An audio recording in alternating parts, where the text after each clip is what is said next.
O tema que nós vamos abordar hoje, a jornada da alma na tradição cristã, pode parecer um tema estranho à tradição cristã. No entanto, de acordo com os ensinamentos de Jesus, com a antiga tradição da Cabala, dos essênios e até mesmo dos fariseus, era conhecido que a alma tem vida após vida após vida ao longo do seu transcurso, ao longo de sua jornada, para chegar finalmente a seu destino. Então, a jornada da alma é extremamente importante como um tópico para a orientação de todos aqueles que estão interessados na vida espiritual. Por que seria isso? Porque no nosso dia a dia, nós sabemos, por experiência própria, todos nós, como os problemas, como as diferentes pressões de trabalho, de transporte, de família, e até mesmo da televisão, do entretenimento, tudo aquilo que torna-se a nossa vida cotidiana faz com que tenhamos muito pouco tempo disponível para pensar naquilo que é mais profundo, que é realmente de capital importância para a nossa vida.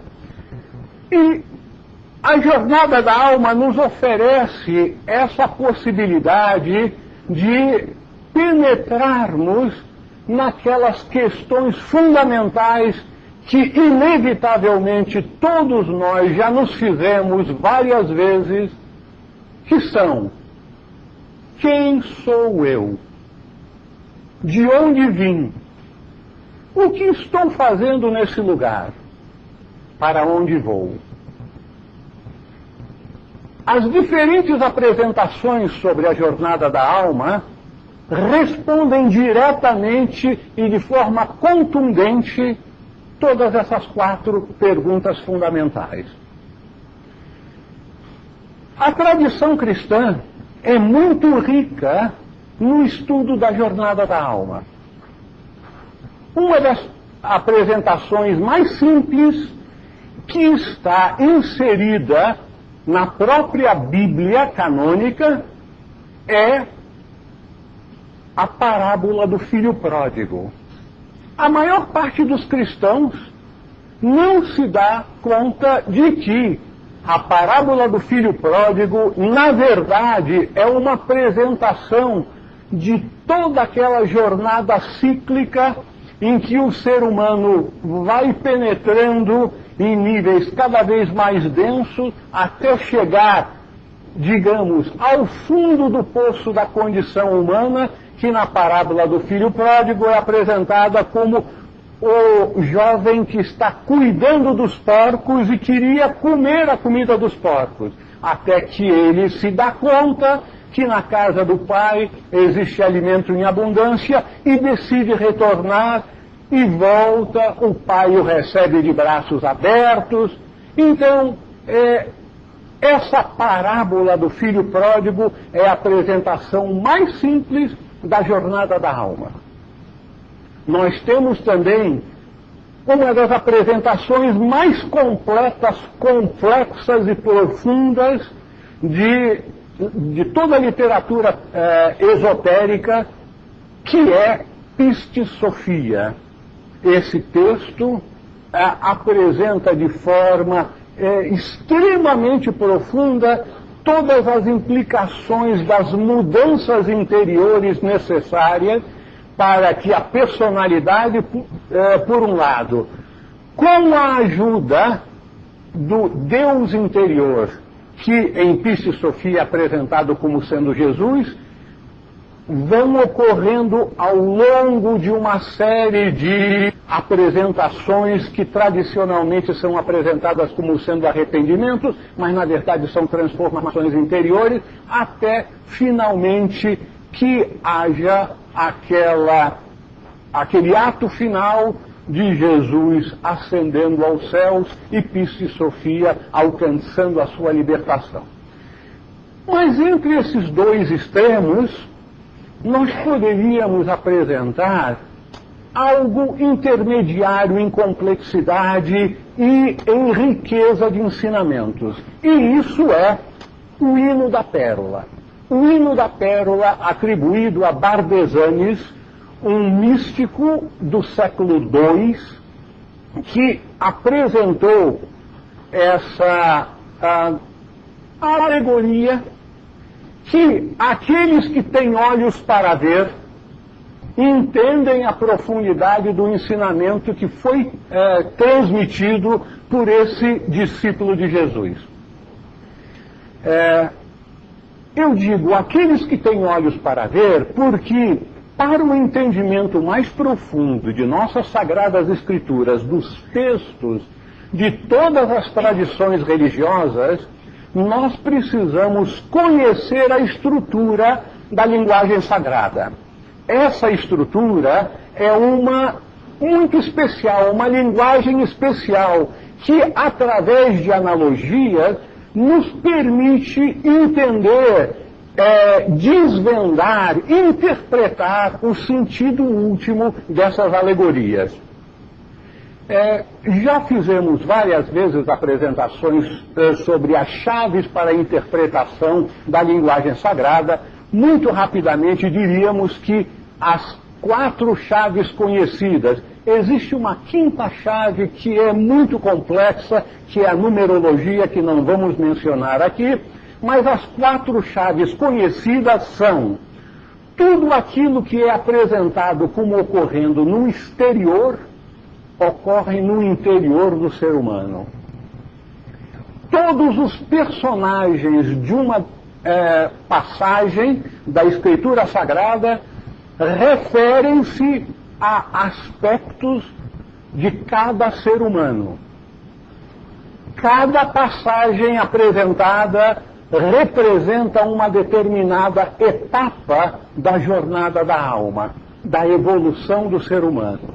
E, finalmente, que todos os nomes, os números e várias palavras, várias coisas, têm um significado simbólico que, ao ser conhecido e introduzido, nos permite entender o significado mais profundo daquela alegoria.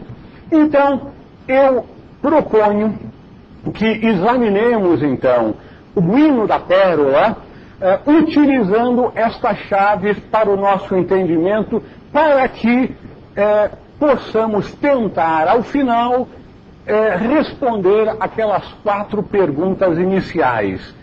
Quem somos, de onde viemos, o que estamos fazendo aqui e para onde vamos? O texto começa: quando eu era criancinha, demasiado novo para falar, e morava no reino da casa de meu pai, deleitando-me na riqueza e no esplendor daqueles que me nutriam, meus pais me enviaram do Oriente, nosso lar, numa missão, equipado com suprimentos para a jornada. Das riquezas de nossos tesouros, eles me deram um grande carregamento, mas que era leve, para que eu pudesse carregá-lo sozinho. Quando eu era criancinha, no início da vida consciente, dessa unidade de consciência, desse filho do Pai, desse ser criado à imagem e semelhança de Deus, que morava no reino da casa do Pai, que estava naquele estado de consciência em que era inteiramente unido ao Pai. Então, o Pai o envia numa missão, ao contrário do que é apresentado na Bíblia canônica sobre a queda do homem no paraíso. A ideia é que há um consentimento. O pai chama cada um de seus filhos para enviá-lo nessa missão de ida à terra distante. O interessante é que a alma, aceita, porque é o desejo do Pai, é a sua missão. E ele vai preparado com suprimentos para a jornada. Ora, a alma não precisa de uma mochila com carregamento de comida, de água, de roupa. A alma é espiritual. Os suprimentos necessários, já que está no estado mais elevado, mais sutil de toda a manifestação, os suprimentos são aquela substância dos diferentes planos que serão necessários para que ele faça essa jornada até o país distante. Das riquezas de nossos tesouros, eles me deram um grande carregamento, mas que era leve. Que carregamento, que tesouros são esses? São os tesouros das nossas virtudes, dos nossos poderes. Esses tesouros são extremamente valiosos, mas são extremamente leves também, porque eles são espirituais, não têm peso. O herói deve carregar sozinho todos os seus suprimentos, todas as suas riquezas. A carga consistia de ouro das terras altas, pratas dos grandes tesouros, joias de esmeraldas da Índia e ágatas de Cuxã. E cingiram-me com diamantes. Retiraram a minha veste cravejada de joias e adornada de ouro, que, por seu amor, haviam feito para mim, e meu manto de púrpura confeccionado na minha exata medida. Como dissemos anteriormente, tudo aquilo que aparentemente está ocorrendo no exterior ocorre no interior. E cada coisa tem um significado simbólico. Então, essa carga, esses tesouros que estão sendo dados, que aparentemente estão fora, realmente estão dentro da alma. O ouro representa o ouro das terras altas, representa a mais elevada sabedoria espiritual. A prata é a compreensão espiritual. Os diamantes que o diamante que é a joia mais dura, que risca todos os outros objetos, representa aquele poder espiritual que dá uma coragem e uma capacidade para realizar tudo. Então, o nosso herói também recebe diamante, o poder de realização e a coragem. Agora, vão retirar a veste cravejada de joias, que é a sua identidade espiritual no mundo espiritual, já que ele vai começar a jornada espiritual progressivamente para planos cada vez mais densos, e não vai poder trazer a sua identidade espiritual. Então, a veste é retirada, assim como o manto de púrpura. O manto de púrpura, que tinha sido confeccionado na minha exata medida, a púrpura é um símbolo do poder. Os reis, os cardeais, tendem a trazer um manto de púrpura que representa a realeza, o poder que eles têm. E aqui ele foi confeccionado na exata medida, na estatura daquela alma.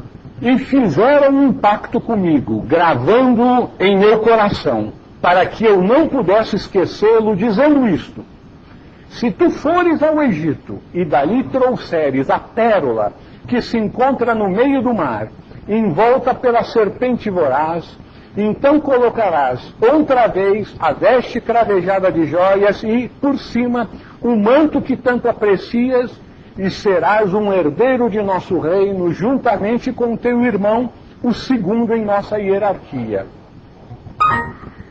O irmão que não faz a viagem representa aquele aspecto da deidade que permanece por todos os tempos junto ao Pai. Na tradição cristã ortodoxa é referido como os poderes, os 24 anciões que estão constantemente voltados para a face de Deus. São os Elohims que estão constantemente no reino do Pai. Então, o Elohim, que é uma coletividade, é apresentado como o segundo, o teu irmão mais velho. Mas o mais interessante é esse pacto, que é gravado no coração. O que significa gravar no coração? Significa imprimi-lo de uma forma absolutamente indelével para todo sempre dentro da alma. A alma jamais esquecerá esse pacto que foi feito com seu pai, que aceitou empreender aquela árdua e difícil missão, mas tem a garantia do Pai que, uma vez realizada, ele retornará para o reino da casa do Pai com toda a glória que lhe é devida. Mas a missão específica, ir ao Egito, o Egito representa, de certa forma, na tradição cristã e na tradição hebraica que lhe antecedeu, um mundo mais distante. Então, iria o mundo mais distante, que é o mundo material. E dali trouxeres a pérola que se encontra no meio do mar, envolta pela serpente voraz. Essa pérola, essa joia preciosa, nós vamos verificar que é a gnosis, que é o conhecimento íntimo obtido por experiência própria interiormente, que é um conhecimento direto e não de segunda mão. E essa pérola está envolta, está como que protegida por essa serpente voraz que se encontra no meio do mar. O mar, a água, representa a substância dos desejos. Então, essa serpente que está no mar dos desejos, no mundo material e sensual em que vivemos, está lá no meio, está essa pérola que tem que ser obtida. É uma missão árdua. Deixei o Oriente e parti acompanhado de 2 guias, pois o caminho era difícil e perigoso, e eu era jovem para uma tal viagem. Atravessei as fronteiras de Maishan, o lugar de encontro dos mercadores orientais, cheguei à terra de Babel e entrei pelas muralhas de Sarbur no labirinto. Continuei e, chegando ao Egito, meus acompanhantes separaram-se de mim. Deixei o Oriente. Por que o Oriente? O Oriente, mais uma vez, é apresentado como o símbolo de onde nasce o Sol. O Sol sempre nasce no Oriente, nasce no leste. Consequentemente, de onde vem o Sol, a luz, é representado simbolicamente como sendo o reino espiritual. Então, ele vem do reino espiritual do Oriente, acompanhado de 2 guias, pois o caminho era difícil e perigoso. Quem são esses 2 guias? São os Elohims, aqueles arcanjos, aqueles seres extremamente elevados que têm a missão de ajudar na involução, na descida da alma, na descida do espírito que vai ser aprisionado na matéria. Obviamente é uma missão difícil e precisa dessa ajuda espiritual de altíssimo nível, porque há uma resistência. O espírito resiste a ser aprisionado na matéria, como nós resistiríamos se fôssemos levados para uma prisão nesse nosso mundo terreno. Com muito mais razão, o espírito resiste a ser aprisionado na matéria. Daí a necessidade da ajuda desses guias, que como são apresentados aqui. Aí vai descrevendo lugares em que teria passado. É provável que haja uma correspondência de lugares geográficos com os nomes utilizados naquela época do Oriente para o Ocidente, descritos por Bardesanes. Mas esses nomes, esses lugares têm um significado simbólico também. As fronteiras de Maishan, o lugar de encontro dos mercadores orientais. Lugar de encontro mercador. O que os mercadores fazem? Trocam, comerciam, vendem uma mercadoria, recebem outra mercadoria. Então, simbolicamente, esse lugar de encontro dos mercadores é aquele ponto, aquela etapa dos planos espirituais em que o plano mental abstrato e o plano mental concreto se delimitam.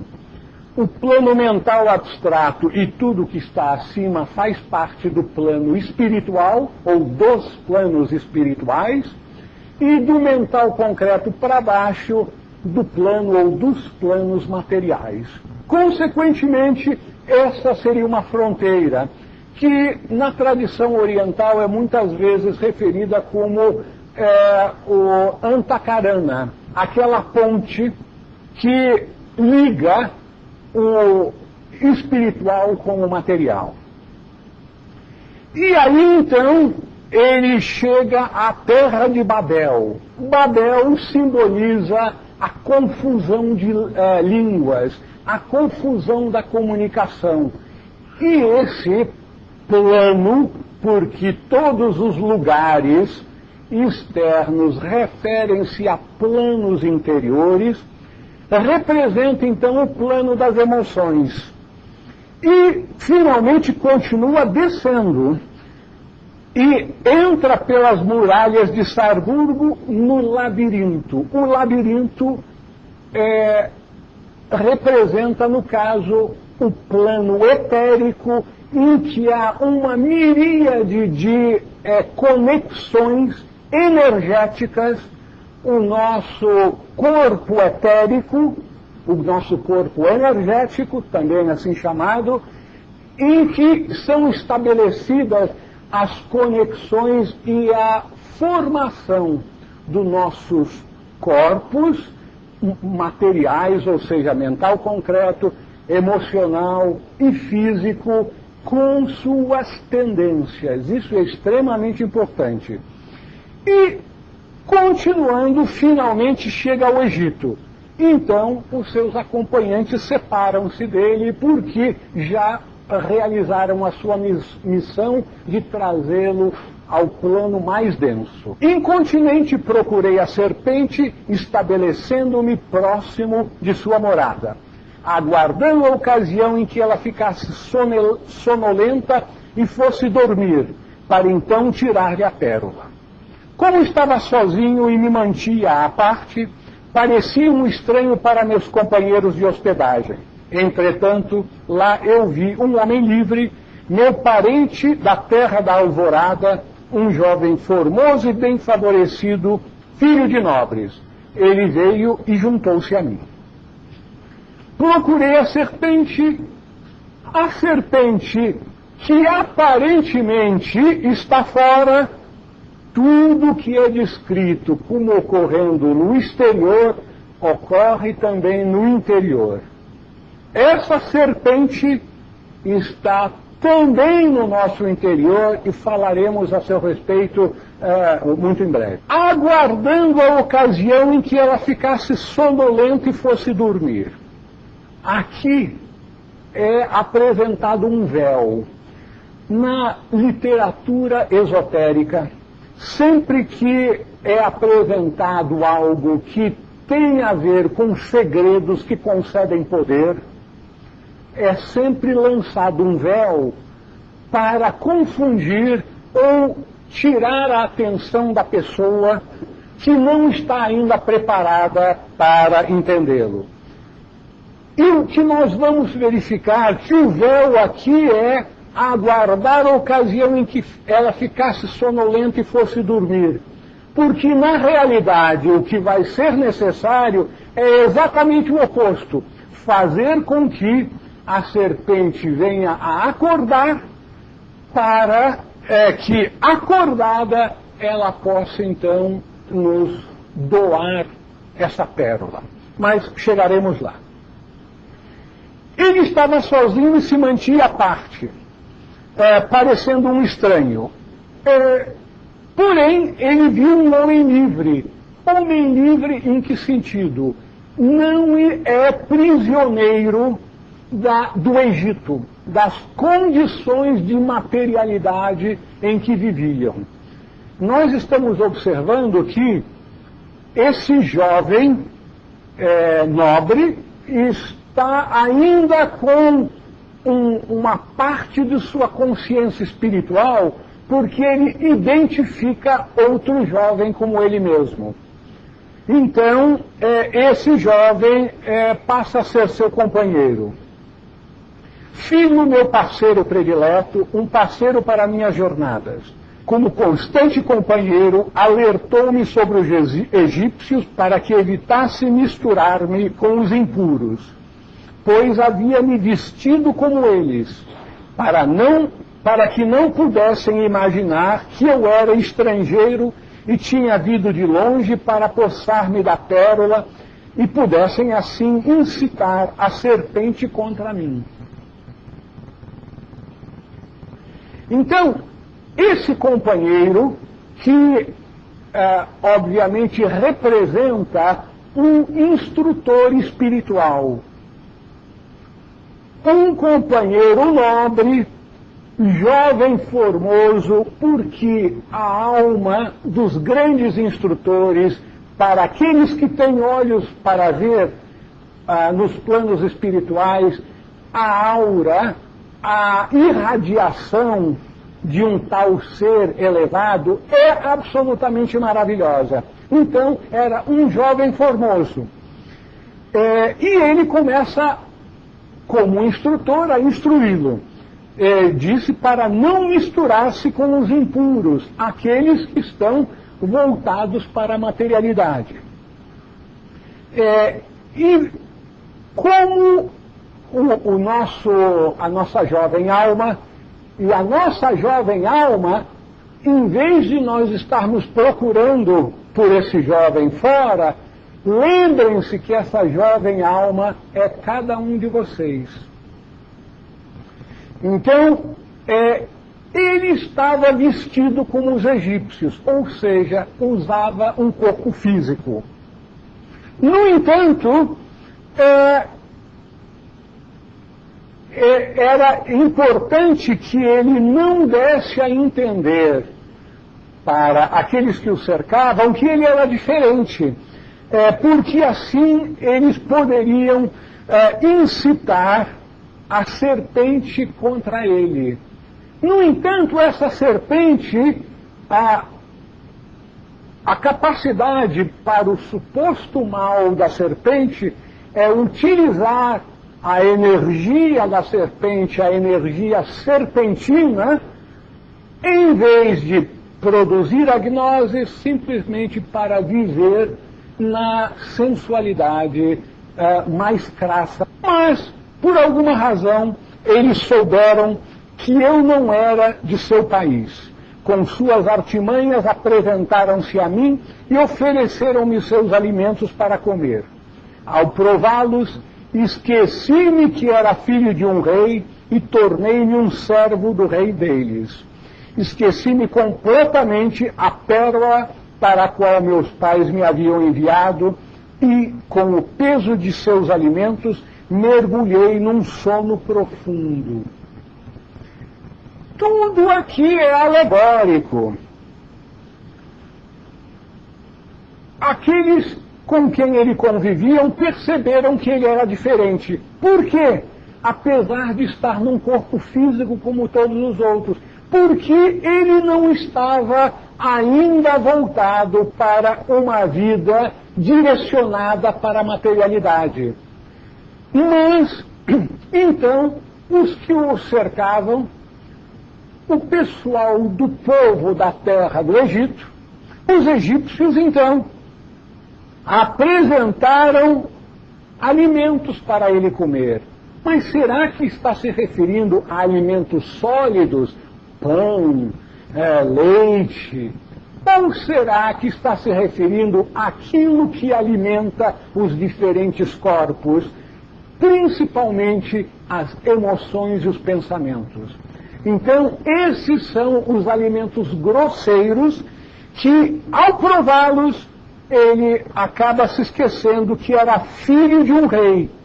E aí se torna servo do rei deles. O rei, que rei? É o rei da materialidade. E quem é o rei da materialidade em nós? Aquilo que está sendo descrito como ocorrendo fora, ocorre dentro de nós. Quem é o rei da materialidade em nós? É a nossa personalidade. Então, a alma torna-se prisioneira da personalidade. E ele se esquece inteiramente da pérola e mergulha num sono profundo. Ora, esse sono é também alegórico, porque o jovem herói não poderia continuar a sua saga se ele estivesse dormindo por todo sempre. Então, esse sono refere-se a um estado de consciência que não está desperto para a sua origem, para a sua missão, para a sua real situação. Meus pais percebiam tudo aquilo que estava acontecendo e ficaram ansiosos. Foi feita então uma proclamação em nosso reino, que todos se apresentem rapidamente no pórtico. E então os reis e chefes de Pártia e todos os nobres do Levante decidiram que eu não deveria ficar no Egito. Escreveram-me uma carta e nela todos os nobres assinaram seu nome. Outra vez, tudo aquilo que está sendo descrito como ocorrendo no exterior está ocorrendo no interior do ser humano. Os pais percebiam o que estava acontecendo e ficaram ansiosos. Obviamente, isso é alegórico, porque os pais haviam-no enviado nessa missão que sabiam que ia durar milhares, talvez milhões de anos, essa longa jornada da alma, e sabiam que tudo isso iria ocorrer. Mas é a maneira de indicar que os nossos progenitores celestiais, divinos, estão sempre atentos, estão sabendo exatamente o que está ocorrendo conosco e eles estão comprometidos em nos ajudar da maneira que for possível para a realização de nossa missão.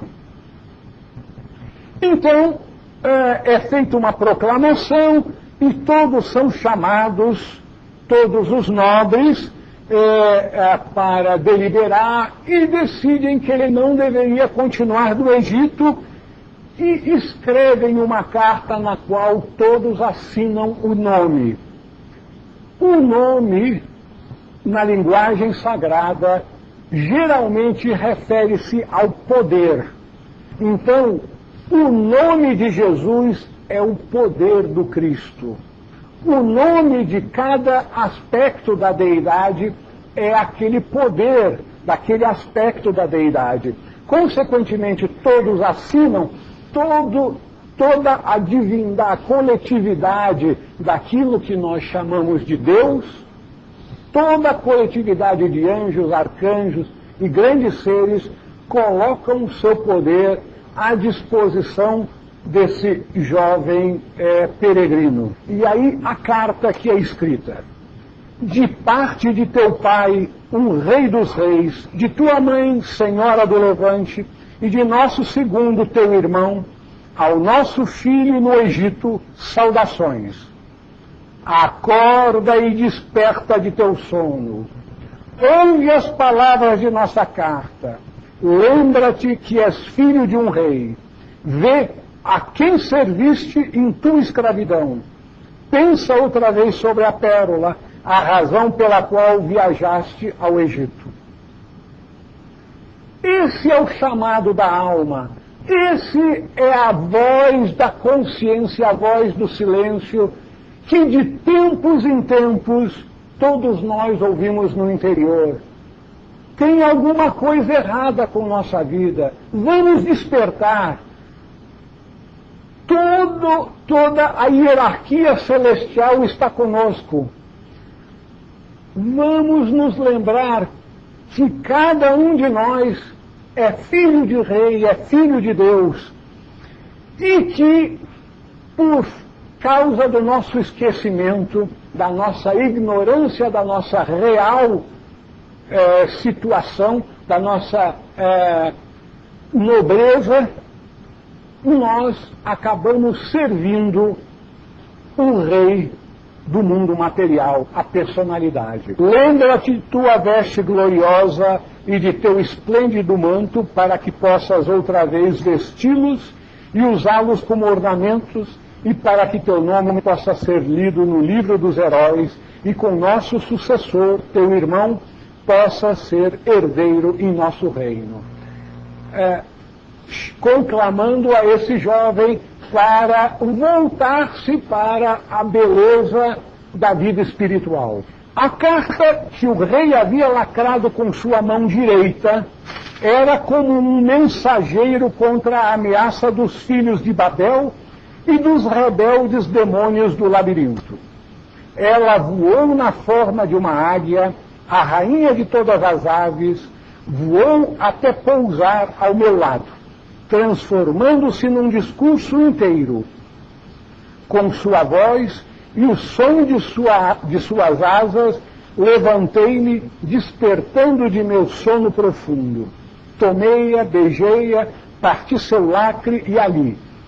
As palavras de minha carta estavam redigidas como as que estavam escritas em meu coração. O rei havia lacrado com sua mão direita.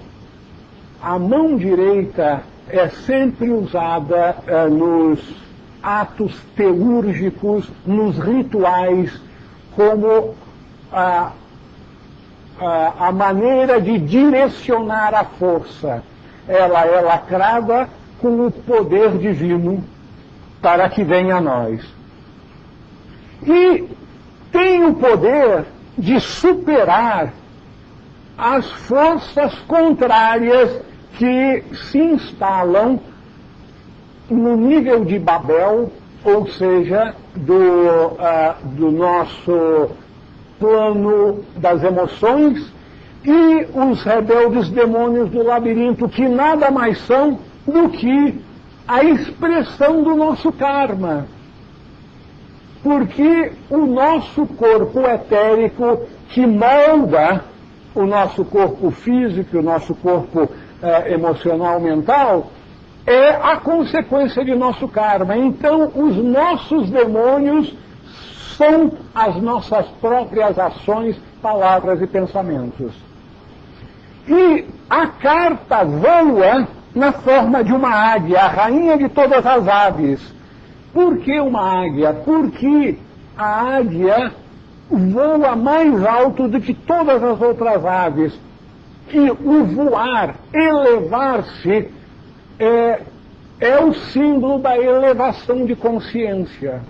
Então, a carta é a águia, a elevação de consciência, que nos permite que, ao pousar ao meu lado, o lado aqui representa o nosso mental, Então, essa mensagem chega, essa mensagem espiritual chega até a nossa mente e transforma-se num discurso inteiro. Como é que uma carta que se transforma numa águia e depois se transforma num discurso? Obviamente, tudo isso é alegórico. E o som da voz e a leveza do movimento do ar, que é a representação da mente, faz com que esse jovem, então, comece a despertar do seu sono profundo. E ele, então, percebe que há uma mensagem e, simbolicamente, ele beija e abre o seu lacre. Começa, então, a ler essa mensagem, a captar, a receber essa mensagem. E ele percebe que essa mensagem, que parece que está chegando agora, está e sempre esteve no âmago de seu coração. Lembrei-me naquele momento que eu era filho de rei e que minha alma, nascida livre, tinha saudade daqueles da mesma natureza. Lembrei-me novamente da pérola pela qual eu havia sido enviado em missão ao Egito. E comecei a cativar a terrível e ruidosa serpente. Encantei-a para dormir, cantando para ela o nome de meu pai, o nome de nosso segundo, e de minha mãe, a rainha do Oriente. Ele então se recorda que é um ser divino, um filho de rei, e que ansiava retornar ao seu lar. Tinha saudade do seu mundo. E lembra-se que, para retornar ao seu mundo, ele tem que cumprir a sua missão.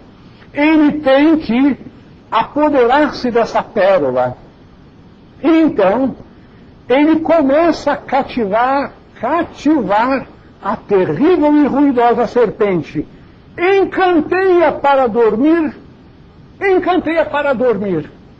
Agora nós podemos falar um pouquinho mais dessa serpente, que nada mais é do que aquilo que no Oriente se chama de Kundalini, que então possibilita que esse fogo serpentino, que não está no exterior, mas está dormindo latente na base de nossa coluna, não deve ser colocado para dormir, porque já estava dormindo, agora tem que ser desperto. Desperto, mas direcionado para cima, e não para permanecer servindo às tendências materiais e sensuais. E como é que ele encanta a serpente? Cantando o nome de meu pai, de nosso segundo e da mãe. O que significa isso? É a utilização do poder dos mantras. E fala dos três aspectos da deidade: pai, filho e mãe. O que é o mantra mais profundo que nós conhecemos da tradição oriental? A-U-M. Om. Esse mantra é a representação da Trindade, da Trimurti, que tem o poder de despertar a nossa natureza espiritual. Na tradição cristã, temos também um mantra extremamente poderoso, composto de 3 letras, Iaô, que é entoado Iaô, Iaô, Iaô, e representa a vogal central intermediária, que é a mente, que une o alfa, o princípio, e o ômega, o fim. Une, então, o ser humano, e Iaô somos nós, que somos espíritos ligados à matéria pela mente. Então, ele entoa os mantras e consegue, então, apoderar-se da pérola. Apoderei-me, então, da pérola e parti em direção à casa de meu pai. Retirei as vestimentas sujas e impuras, deixando-as em seu país de origem, dirigi-me para o caminho pelo qual havia vindo, a estrada que leva à luz de nossa casa, o Oriente. No caminho encontrei diante de mim a mensagem que havia me despertado, e assim como ela havia me despertado com sua voz, agora me orientava com sua luz, que brilhava à minha frente. Com sua voz vencia meu temor, e com seu amor me conduzia. Veja só, nós temos, às vezes, a ilusão de imaginar que uma vez conseguido uma certa iluminação, e a gnosis, a pérola que representa a gnosis, nada mais é do que iluminação. Mas a iluminação é o despertar da luz em nós, é o despertar do Cristo interior. Na tradição cristã, é sugerido que o relato bíblico, o relato evangélico da vida de Cristo representa 5 grandes etapas que simbolizam as 5 grandes iniciações. A primeira é o nascimento de Jesus, o nascimento do Cristo interior. Essa é a primeira iniciação. Ao alcançar-se a pérola da gnose, alcança-se a primeira iniciação. Então a pessoa entra no caminho acelerado, mas ainda tem um caminho a trilhar pela frente até alcançar o reino da casa do Pai. E aí vai começar a ser descrita essa viagem, que é o caminho acelerado pelo qual todos nós vamos passar também. Ele retira as vestimentas sujas e impuras, não significa que ele deixa para trás o corpo físico, o corpo emocional, o corpo mental, simplesmente que ele passa a purificá-los. O corpo físico começa a tornar-se cada vez mais sutil, assim como o corpo dos desejos, o corpo astral e o corpo mental. E ele segue em direção à luz, em direção ao Oriente, e aquela mensagem que ele tinha recebido, a carta que inicialmente concedeu aquele impulso para o aspirante para despertar, ele agora, essa carta já aparece como luz. É a descrição de mais uma iniciação. Ele agora é orientado pela luz. E é orientado pelo amor do Cristo interior. E ele prossegue no caminho. Eu segui adiante, vislumbrava, às vezes, não sempre, as vestes reais de seda brilhando diante de mim. Segui adiante, passei pelo labirinto, deixei a terra de Babel, à esquerda, cheguei a Maixã, o lugar de encontro dos mercadores que se localiza na costa. Aqui está sendo descrita a capacitação que todos nós vamos adquirir de funcionarmos conscientemente em planos cada vez mais elevados, como o labirinto simboliza o plano etérico, a terra de Babel, o plano astral, à esquerda, chegar a Maixã, já é o plano mental concreto, e ali ele chega àquela fronteira. Meus pais enviaram-me a veste de glória que eu havia despido e o manto que a cobria. Enviaram-nos das alturas de Hircânias pelas mãos de seus distribuidores de tesouros, pois que, por sua lealdade, a eles podiam ser confiados. Sem me lembrar de seu esplendor, pois a havia deixado na casa de meu pai na minha infância, ao vê-la imediatamente, a veste pareceu-me com a imagem de mim mesmo. Quando nós alcançamos a capacitação espiritual de termos a vidência, de vermos o nosso ser espiritual, que é a veste que encobre a alma, nós verificamos que ela se parece conosco mesmo. Na verdade, é uma coisa só, como nós vamos verificar. E é mencionado que a veste e o manto são enviados pelas mãos de seus distribuidores de tesouros, que são leais. Quem são esses distribuidores de tesouros? São os mestres que guiam a alma em sua jornada e os hierofantes que concedem as iniciações. Eles são leais, eles podem ser confiados com esse poder e essa riqueza que é a veste de glória. Percebi nela todo o meu ser e por meio dela reconheci-me e percebi-me. Pois, apesar de termos sido originados da mesma unidade, éramos parcialmente divididos e, no entanto, éramos também unos em semelhança. Também os tesoureiros que haviam trazido do alto para mim, vi que eram dois seres, mas havia uma única forma em ambos, um único símbolo real, consistindo de duas metades.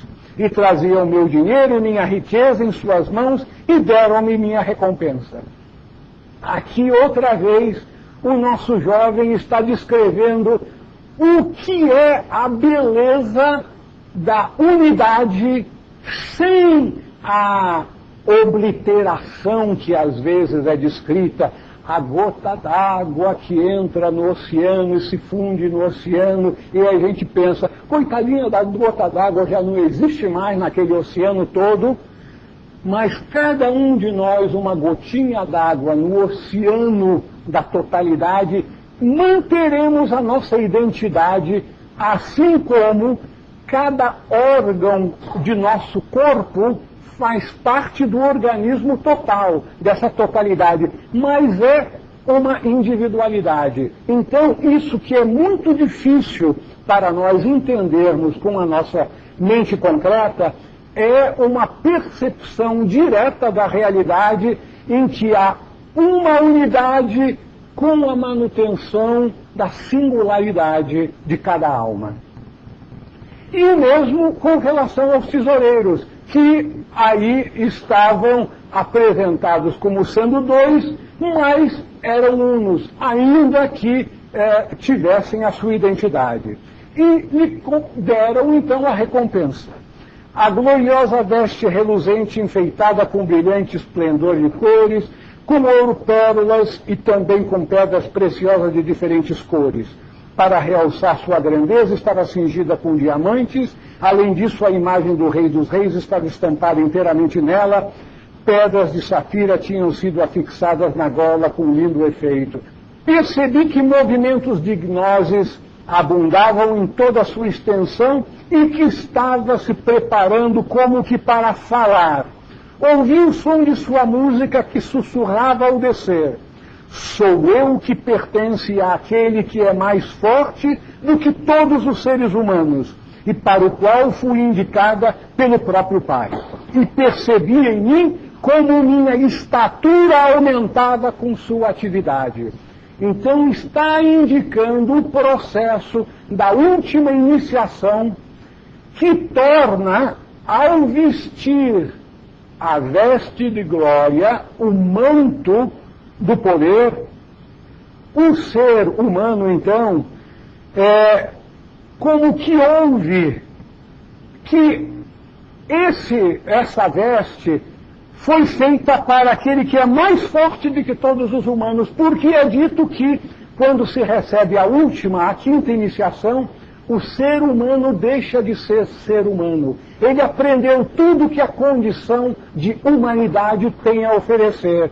E ele, então, começa a ver que sua estatura aumentava com a atividade da veste. E agora, com seus movimentos reais, ela vinha em minha direção, como que apressada nas mãos de seus doadores, para que eu pudesse tomá-la e recebê-la. E de minha parte também, meu amor instava-me a correr ao seu encontro e tomá-la. Estendi-me para recebê-la, com sua beleza colorida vesti-me e enrolei-me em seu manto de cores resplandecentes. As diferentes cores são outra vez uma simbologia para o arco-íris, a luz branca, que é a totalidade de todas as luzes, se fracciona em diferentes cores. E essas 7 cores representam os 7 raios, que são os 7 poderes divinos que serão exercidos pelo homem. Vestido dessa forma, ascendi ao portal das boas-vindas e da reverência, inclinei minha cabeça e prestei homenagem à glória do Pai que havia enviado, cujas ordens eu havia cumprido, e que, de sua parte, também havia feito o que prometera. Ele recebeu-me com alegria, e fiquei com ele em seu reino com todos os seus súditos, que estavam cantando hinos com vozes reverentes. Outra vez, no mundo espiritual, essa ideia de hinos é algo que tem que ser entendido com a nossa percepção espiritual. Não são anjos tocando lira e os seres sentados nas nuvens. Isso é uma alegoria espiritual da sintonia com a harmonia das esferas. Finalmente, então, gostaria de chamar a atenção para as 4 perguntas. A alegoria do hino da pérola nos permite responder: quem sou eu? Cada um de nós tem que estar imbuído do fato de que é um ser divino, um ser de luz, que veio do que nós normalmente chamamos de céu, mas é do estado da espiritualidade, da totalidade em que somos unos com o Pai. E o que estamos fazendo aqui? Estamos cumprindo a missão que o Pai nos mandou, entrarmos na terra distante, nos encarnarmos, ainda que perdendo a consciência de nossa verdadeira natureza, para podermos retornar. E esse retorno ocorrerá quando alcançarmos a gnose. Aí vai ser o início da nossa jornada, que ainda prosseguirá, e alcançaremos, no seu devido tempo, a glória da união com o Pai.